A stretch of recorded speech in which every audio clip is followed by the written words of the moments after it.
Disebutkan di sini bahwa al-muttaqin adalah orang-orang yang bertakwa. Kenapa? Kalau dia bimbingan hanya untuk orang yang takwa saja. Karena merekalah yang yantafi' bihadzal Qur'an. Karena merekalah yang mengambil manfaat terhadap Quran ini. Al-Quran pada zatnya dia petunjuk. Siapa yang mau silahkan. Berarti bagi siapa petunjuk ini? Bagi siapa yang mau. Seluruh manusia diperintahkan, dianjurkan, disuruh untuk mengikuti bimbingan Al-Quran. Hudan. Berarti Al-Quran ini adalah bimbingan bagi seluruh manusia sesungguhnya. Tapi kenapa di sini kok khusus dikatakan hudan lil muttaqin? Dan ini sebagaimana apa yang Allah katakan dalam Al-Quran di dalam ayat lain. Qul huwa lil ladzina amanu hudan wa shifaa. Katakanlah bahwa ini kitab ini lil ladzina amanu hudan wa shifaa. Kitab ini untuk orang beriman sebagai petunjuk dan sebagai obat, penyembuh. Walladzina la yu'minuna fi adanihim waqr. Adapun orang yang tidak beriman di telinga mereka ada tutupan. Wa huwa 'alaihim 'ama, dan mereka buta. Di telinganya ada tutupan, matanya tertutup juga, dikatakan buta. Ulaika yunadawna min makanin ba'id. Mereka itu seakan-akan diseru dari tempat yang jauh. Nggak dengar apa-apa, nggak lihat apa-apa. Ini orang yang tidak beriman. Demikian Allah Subhanahu wa taala menyatakan bahwa Al-Qur'an sebagai petunjuk bagi orang yang takwa dan bagi orang yang beriman. Karena mereka yang tidak mau percaya, tidak mau beriman, orang-orang yang tidak bertakwa, la yantafi' bi syai' min Al-Qur'an. Mereka tidak bisa mengambil manfaat sedikit pun dari Al-Qur'an. Maka dikatakan yudhillu bihi man yasha' wa yahdi bihi man yasha. Al-Quran ini Allah beri hidayah dengannya siapa yang dikehendaki, dan Allah menyesatkan dengannya siapa yang dikehendaki.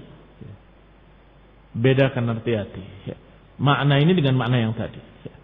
Kalau makna tentang isinya dan zatnya yang ada dalam Quran semuanya kalamullah, semuanya huda, semuanya bimbingan, la raiba fi, nggak ada keraguan padanya.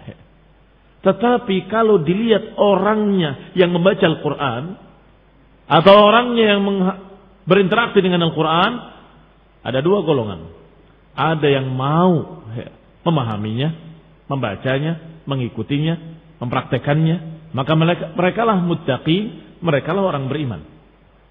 Ada yang ketika mendengarkan Al-Quran malah memperolok-olok. Ketika mendengarkan Al-Quran malah tertawa. Malah mentertawakannya, memperolok-olokannya, malah mempermainkannya. Maka orang-orang ini dengan datangnya Al-Quran pada mereka semakin sesat. Sedangkan orang yang ini dengan datangnya Al-Quran semakin terbimbing. Inilah makna yudhillu bihi man yasha wa yahdi bihi man yasha. Allah sesatkan dengannya siapa yang dikehendaki, dan Allah beri petunjuk dengannya siapa yang dikehendaki. Satu Qurannya disampaikan. Tetapi ada yang mendengarkan jadi beriman, ada yang mendengarkan tabah kufur. Sebagaimana apa yang pernah kita sampaikan pada masalah ayat tentang neraka Saqar. 'Alaiha 19, penjaganya ada 19. Orang beriman semakin yakin. Amanna bihi qul min 'indi rabbina. Tapi orang kafir malah tertawa. 19, jagoan kami lebih dari 19 kata mereka. Tambah kufur. Dengan ayat ini tambah kufur. Dan ini kehendak Allah Subhanahu wa taala. Kaum muslimin yang saya hormati. Demikian pula Allah katakan dalam ayat lain, "Wa nunazzilu minal Qur'ani ma huwa shifaa'un wa rahmatun lil mu'minin." Dan kami turunkan dari Al-Qur'an penyembuh, obat, dan rahmat, kasih sayang lil mu'minin, bagi orang-orang yang beriman. Wala yazidul zalimina illa khasara, dan tidak menambah orang-orang zalim kecuali kerugian. Lihat, Qur'annya satu.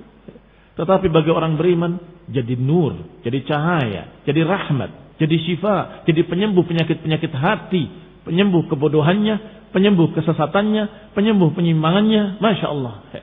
Tetapi bagi orang-orang zalim la yazidu illa khasara. La yaziduhum, tidak menambah mereka kecuali kerugian.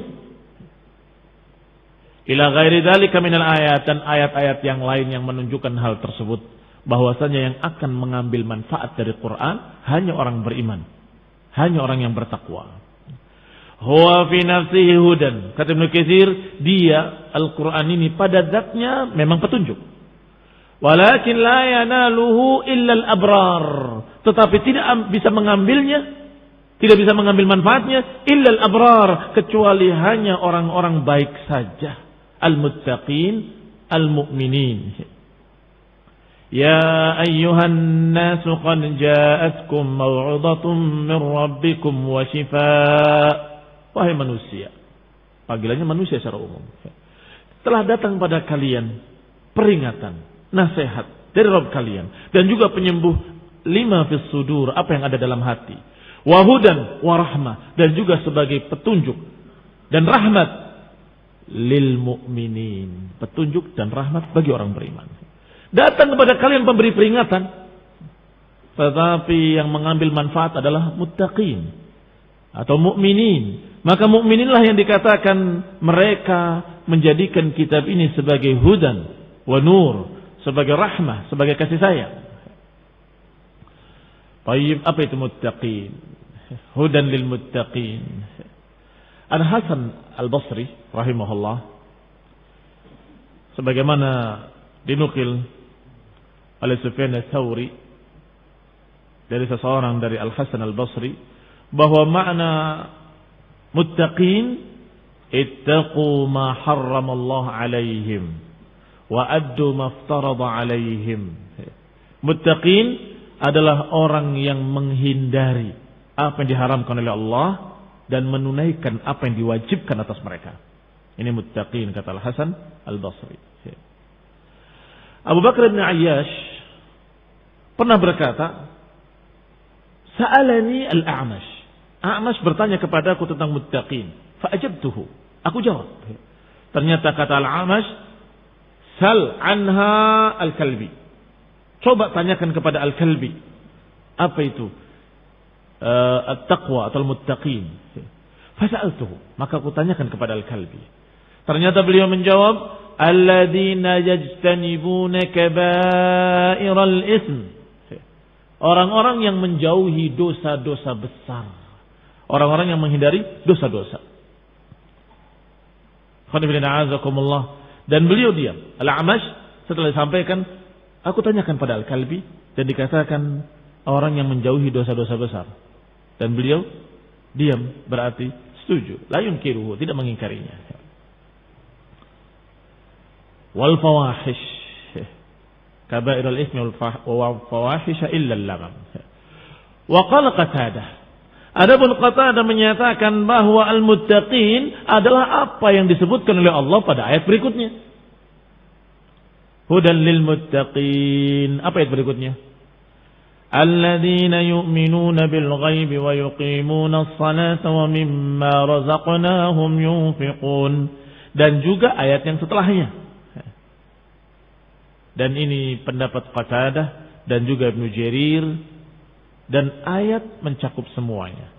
Yang namanya takwa yaitu orang yang menjauhi dosa-dosa, orang yang mengerjakan kewajiban-kewajiban, orang yang beriman kepada yang gaib dan menegakkan salat dan mengeluarkan zakat dan beriman kepada apa yang diturunkan kepada nabi-nabi sebelumnya. Demikian pula Ibnu Jarir, wal ayatu ummu dzalika kullih, dan ayat mencakup semua itu tadi.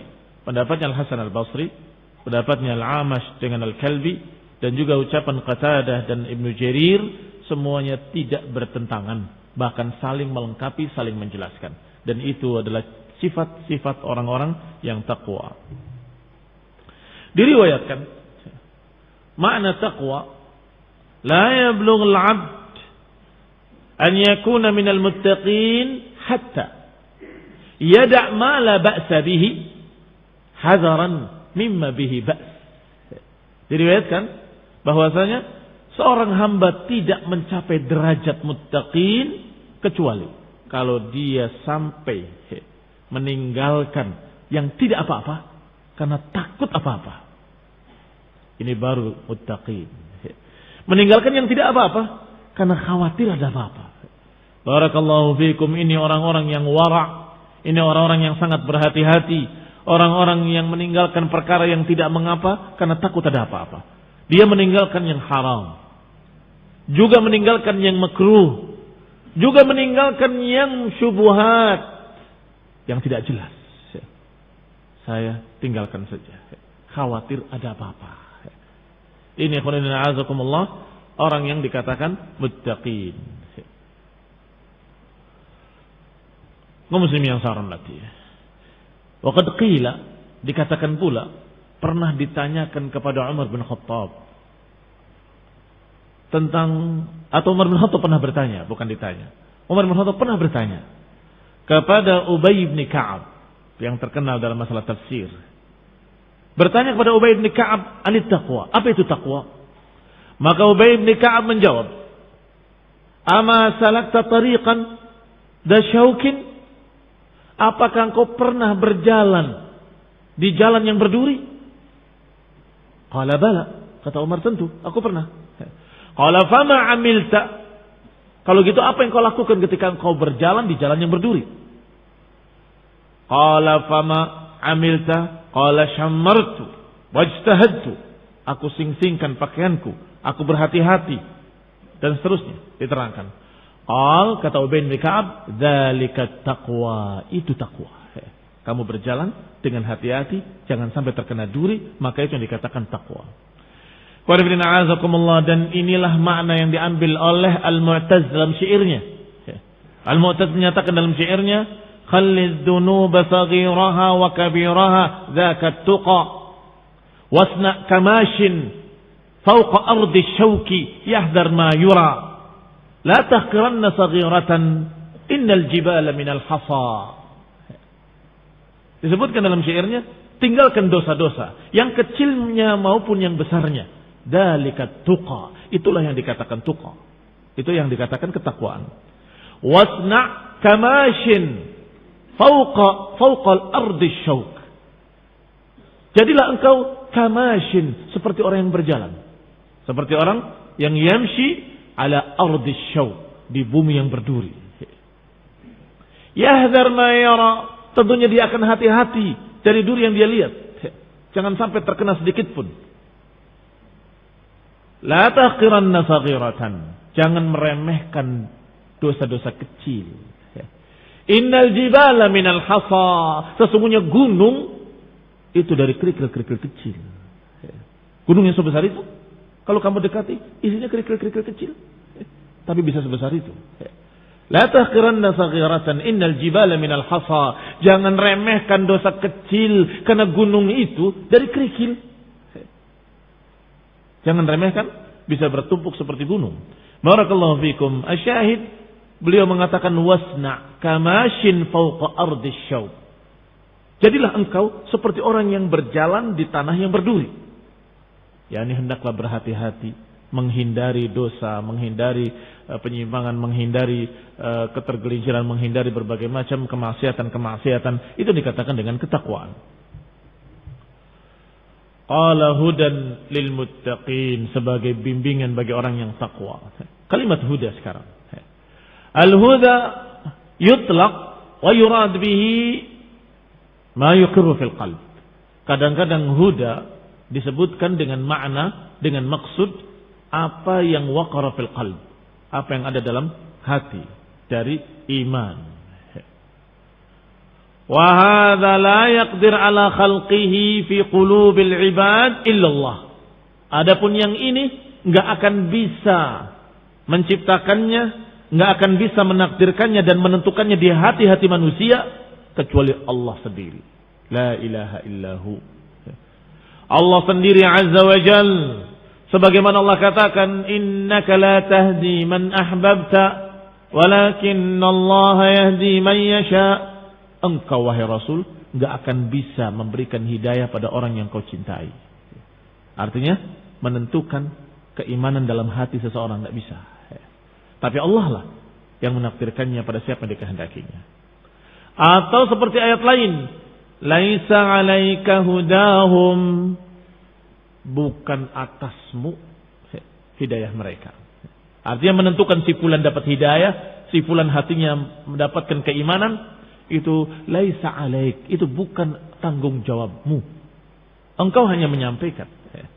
Laisa 'alaika hudahum, tidak atasmu wahai Rasul hidayah mereka.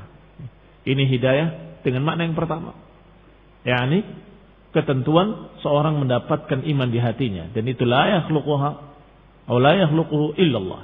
Tidak bisa menakdirkan, menentukan, menciptakan keimanan di hati manusia kecuali Allah sendiri. Yahdi man yasha wa yudhillu man yasha.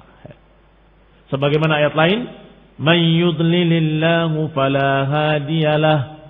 Siapa yang Allah sesatkan, enggak akan ada yang bisa memberikan hidayah padanya. Atau ayat lain, man yahdillahu fahuwal muhtad wa man yudlil falan tajid lahu waliyan mursyida. Siapa yang Allah berikan hidayah, maka dialah yang mendapatkan petunjuk. Dan siapa yang Allah sesatkan, maka enggak akan kau dapati wali yang bisa membimbingnya. Ini barakallahu fikum, hidayah dengan makna menentukan keimanan dalam hati seseorang. Tidak ada yang bisa kecuali Allah. Yahdi man yasha wa yudhillu man yasha. Wa qad yutlaq wa yurad bayanul haq.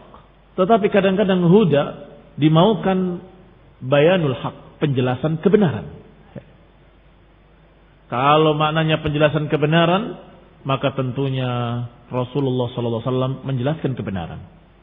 Para pewaris-pewarisnya dari para ulama menjelaskan kebenaran dan menyebarkan bimbingan, ilmu, bayan, al-haq.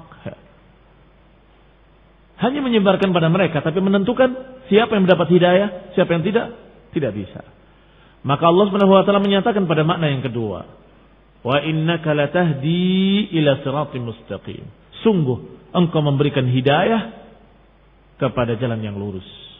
Tadi dikatakan engkau tidak bisa memberikan hidayah.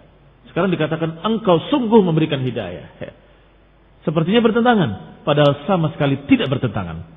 Karena yang pertama tadi, ketika Allah katakan innaka la tahdi man ahbabta, engkau tidak bisa memberikan hidayah pada orang yang kau cintai.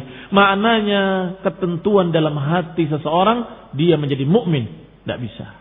Itu takdir Allah Subhanahu wa taala, itu kehendak Allah. Engkau tidak bisa. Tetapi makna yang kedua, wa innaka latahdi ila siratal mustaqim. Sungguh engkau benar-benar memberikan hidayah. Artinya engkau benar-benar mengajarkan hidayah. Bayanul haq, menerangkan kebenaran. Sebagaimana ayat lain, innama anta mundir. Sesungguhnya engkau hanya mundir, memberikan peringatan. Wa likulli qaumin had. Bagi setiap kaum ada had, ada yang memberikan hidayah. Setiap kaum ada yang memberikan hidayah. Apa maknanya? Menentukan hidayah? Bukan. Maknanya adalah likulli qaumin had, setiap kaum ada rasul yang menerangkan kebenaran, yang menjelaskan jalan petunjuk, yang menjelaskan hidayah. Ada. Walaqad ba'atsna fi kulli ummatin rasulan. Kami telah utus setiap umat seorang rasul. Wa likulli qaumin had. Makna hadi di sini bukan menentukan hidayah, tetapi mengajarkan hidayah. Sebagaimana dikatakan dalam ayat lain, wa amma samudu fahadainahum fastahabbul 'ama 'alal huda. Adapun kaum Samud, kami beri hidayah mereka. Hidayah yang mana ini? Hidayah ketentuan mereka jadi beriman, atau hidayah dengan makna bayanul haq? Hidayah dengan makna bayanul haq. Apa buktinya?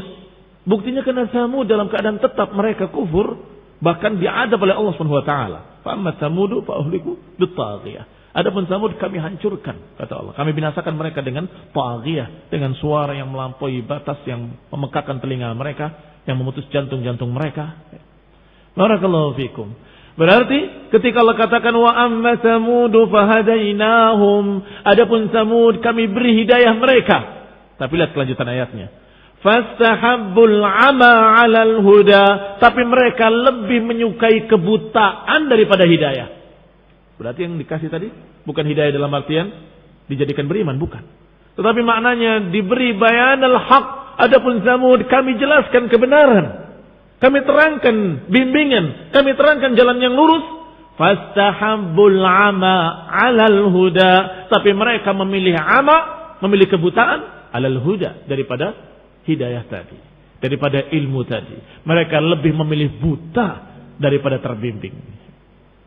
Demikian pula wahadainahun najdain, maknanya kami terangkan dua jalan.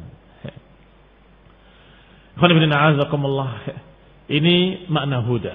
Hudan lil muttaqin. Kembali kepada ucapan Syekh Abdul Rahman As-Sa'di rahimahullah bahwa kalimat huda, hudan lil muttaqin, huda ma tahsul bihi al hidayah. Huda adalah sesuatu yang dengannya dihasilkan bimbingan hidayah. Minad dhalalah, yaitu bimbingan dari kesesatan, bimbingan dari kekaburan asyubah, jamak syubhat. Wa ma bihil hidayah ila suluk turuqin nafi'ah, dan juga bimbingan ke jalan-jalan yang bermanfaat. Bermanfaat di dunia dan bermanfaat di akhirat. Lil muttaqin, bagi orang yang takwa. Tadi disebutkan makna-makna takwa demikian banyaknya, yang semuanya saling mendukung, saling menjelaskan bahwa takwa adalah kehati-hatian seseorang jangan sampai terjerumus dalam kesesatan dan dosa-dosa, jangan sampai dia terjerumus dalam berbagai macam kezaliman dan keharaman, seperti seorang yang berhati-hati di jalan yang berduri. Karena makna takwa secara lugatan, secara bahasa dari kata waqayaqi, yang artinya berlindung atau berhati-hati. Sehingga aslu taqwa lugatan at-tawaqqi. Aslu taqwa secara bahasa adalah berhati-hati, menjaga diri atau berlindung, mengambil wiqayah min ghadabillah, mengambil perlindungan dari kemurkaan Allah dengan menjalani perintah-perintahnya dan menjauhi larangan-larangannya. Akhdul wiqayah, mengambil wiqayah, perlindungan dari kemurkaan Allah dan dari adab Allah dengan cara kita mengamalkan perintahnya dan menjauhi larangannya. Demikian ya azakumullah, maka orang-orang seperti inilah yang bisa mengambil faedah dari Quran, yang bisa mengambil bimbingan dari kitab yang la raiba fih, wal huda wa hadhafa al ma'mul falam yaqul hudan lil maslahah al fulaniyah. Ma'mulnya enggak disebut, bimbingan titik. Bimbingan kemana? Bimbingan ke arah mana? Bimbingan dengan tujuan apa? Tidak ada. Kenapa? Karena dikatakan di sini lita'um, agar menjadi umum sifatnya. Bimbingan kepada semua yang bermanfaat, dunia wa ukhra, dunia dan akhirat. Kata Syekh Sa'di rahimahullah, tidak disebutkan bimbingan kemaslahat yang mana, bimbingan kepada kebaikan fulaniyah atau syai'il fulani, tidak ada. Dan hadful ma'mul, fungsinya atau hikmahnya adalah li iradatil umum, untuk menunjukkan keumuman. Wa annahu hudan li jami'i masalihid. Alhamdulillah.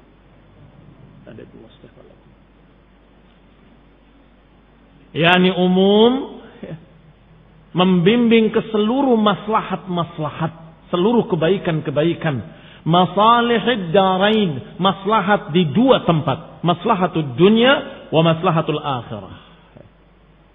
Hudan lil muttaqin, bahwa Quran ini bimbingan kepada maslahat, ay maslahat, kullu maslahat, maslahatud dunya wa maslahatul akhirah. Fa huwa mursyidun lil ibad fi masailil usuliyah wal furu'iyah. Maka Al-Quran merupakan bimbingan kepada, atau bimbingan untuk para hamba kepada seluruh masalah-masalah, bimbingan dalam masalah usul, bimbingan dalam masalah cabang-cabangnya, bimbingan dalam masalah akidah, bimbingan dalam masalah ibadah, bimbingan dalam masalah akhlak, bimbingan dalam masalah-masalah yang berkaitan dengan duniawiyah, bimbingan dalam masalah ukhrawiyah, bimbingan dalam semua maslahat-maslahat. Mubayyin lil haqqi minal batil, menjelaskan mana yang hak, mana yang batil. Wasahih minad dha'if, dijelaskan pula mana yang sahih, mana yang dhaif. Wa mubayyin lahum kaifa yaslukuna turuqan nafi'ah, dan menjelaskan pula pada para hamba mana jalan yang harus dijalani, jalan yang bermanfaat baginya fid dunyahum wa ukhrahum. Mana jalan yang harus dijalani untuk mendapatkan manfaat dunianya dan akhiratnya. Barakallahu fikum. Ini kenapa dikatakan hudan lil muttaqin, bimbingan untuk orang yang takwa. Bimbingan kemana? Nggak disebut. Bimbingan ke maslahat yang mana? Nggak disebut. Kenapa? Karena umum. Bimbingan pada seluruh maslahat, seluruh kebaikan-kebaikan, seluruh maslahat-maslahat dunia wa ukhra. Demikian pula maslahat dunianya segala macamnya, tafsil kulli syai'. Demikian pula maslahat akhiratnya pada seluruh sisi-sisi agama, akidahnya, ibadahnya, akhlaknya, fikihnya, semuanya. Qala wa yaslukuna at-turuqan nafi'ah lahum, agar mereka menjalani jalan-jalan yang bermanfaat dengan bimbingan Al-Qur'an. Wa qala fi mawdi'in akhar, Allah katakan di tempat lain, hudan linnas, petunjuk bagi manusia. Kenapa kok di sini dikatakan petunjuk bagi orang takwa, di ayat lain petunjuk bagi manusia? Al-jawab qulnahu. Al-jawab sudah kita katakan. Dari ucapan Ibnu Katsir tadi, bahwasanya kalau kalimat hudan linnas maknanya adalah bahwa Al-Qur'an ini secara zat bimbingan yang harusnya diikuti oleh seluruh manusia. Tetapi kalau hudan lil muttaqin, bahwa yang akan bisa mendapatkan manfaat dari Quran ini hanya orang yang takwa. Kalau yang tidak takwa nggak akan bisa membaca, pasti akan memahaminya dengan salah dan akan mentertawakan, memperolok-olokkannya. Ini karena tidak punya ketakwaan dalam hatinya. Qala, dikatakan oleh Syekh rahimahullah, fa'ammama, di dalam ayat ini disebutkan am, hudan linnas, ammama, disebutkan secara umum untuk manusia. Wa fil mawdi', wa fi hadzal mawdi', sedangkan di tempat ini ayat yang sedang kita baca, hudan lil muttaqin, khassa, dikhususkan untuk muttaqin. Li'annahu fi nafsihi hudan li jami'il khalq, karena Al-Qur'an itu pada zatnya bahwa dia petunjuk bagi seluruh makhluk. Tetapi al-asqiya, orang-orang yang sengsara, orang-orang yang binasa, tidak pernah mau mengindahkan ayat-ayat Al-Quran.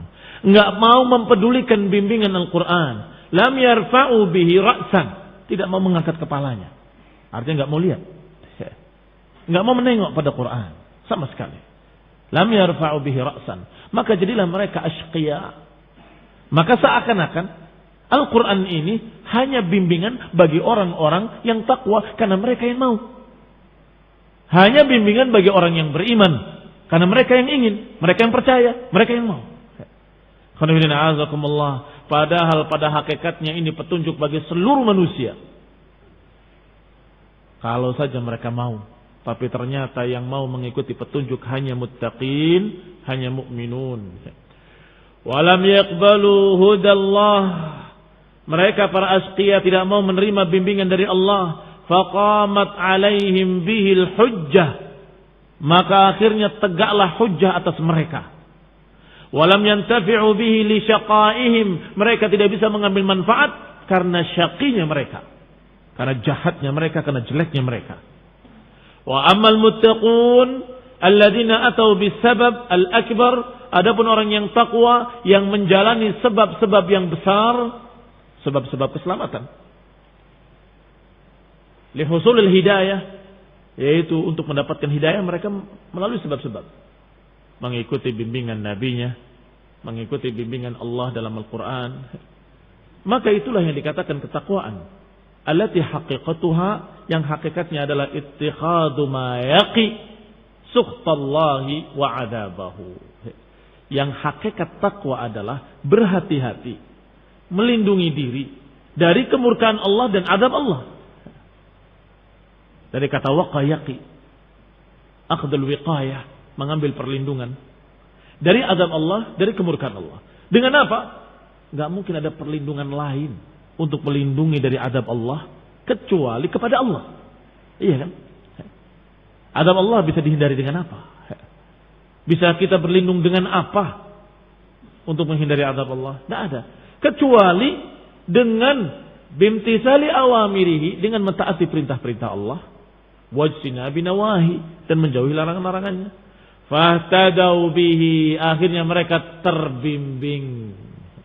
Wantafa'u ghayatul intifa', akhirnya mereka mendapatkan manfaat setinggi-tinggi manfaat. Qala ta'ala, Allah berfirman, ya ayyuhalladzina amanu in tattaqullaha yaj'al lakum furqana. Wahai orang-orang yang beriman, kata Allah, jika kalian bertakwa pada Allah, Allah jadikan untuk kalian furqan. Furqan, kejelasan, pembeda antara hak dengan batil. Furqan, penjelasan mana hak, mana batil, mana benar, mana salah, mana sunnah, mana bid'ah, mana yang lurus, mana yang bengkok, mana yang membawa kepada keridhaan Allah, mana yang membawa pada kesesatan dan kemurkaan Allah, dijelaskan semuanya, dan itu namanya furqan.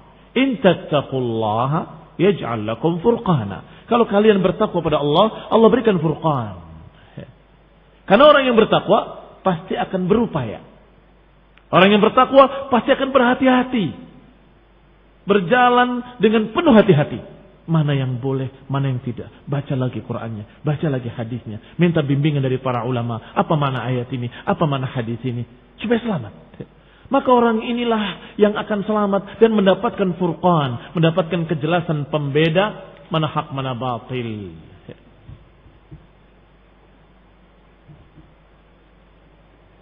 Falmuttaqun humul muntafi'un bil ayatil qur'aniyah. Maka orang-orang yang takwalah orang-orang yang bisa mengambil manfaat dari ayat-ayat Al-Quran dan juga dari ayat-ayat kauniyah. Ayat Al-Quran ma'ruf. Ayatul kauniyah adalah apa yang Allah takdirkan di alam ini. Yani belajar dari apa yang Allah takdirkan. Akibatnya ini, itu. Akibatnya itu, ini. Melihat dari ayatul kauniyah bagaimana keadaan kaum Tsamud dibinasakan oleh Allah. Bagaimana keadaan kaum 'Ad dihancurkan oleh Allah ketika mereka menentang nabinya, menentang ayat-ayatnya. Demikian pula melihat bagaimana Allah muliakan para sahabat Rasulullah SAW. Allah jadikan mereka hudatul muhtadin. Allah jadikan mereka tokoh-tokoh pembimbing, tokoh-tokoh panutan. Itu semua ayatul kauniyah, ayat-ayat kauniyah. Lihat akibatnya orang yang jelek Allah hancurkan, Allah binasakan, Allah hinakan. Akibatnya orang-orang yang baik, orang yang takwa Allah muliakan, Allah menangkan. Dan ini adalah ayatul kauniyah. Barakallahu fikum. Maka orang-orang yang bertakwa mengambil pelajaran dari ayat Al-Qur'aniyah dan juga dari ayat Al-Kauniyah. Wallahu ta'ala a'lam. Wassalatu taufiq wal afiyah. Subhanakallahumma bihamdik asyhadu an la ilaha illa anta astaghfiruka wa atubu ilaik. Wassalamu alaikum warahmatullahi wabarakatuh.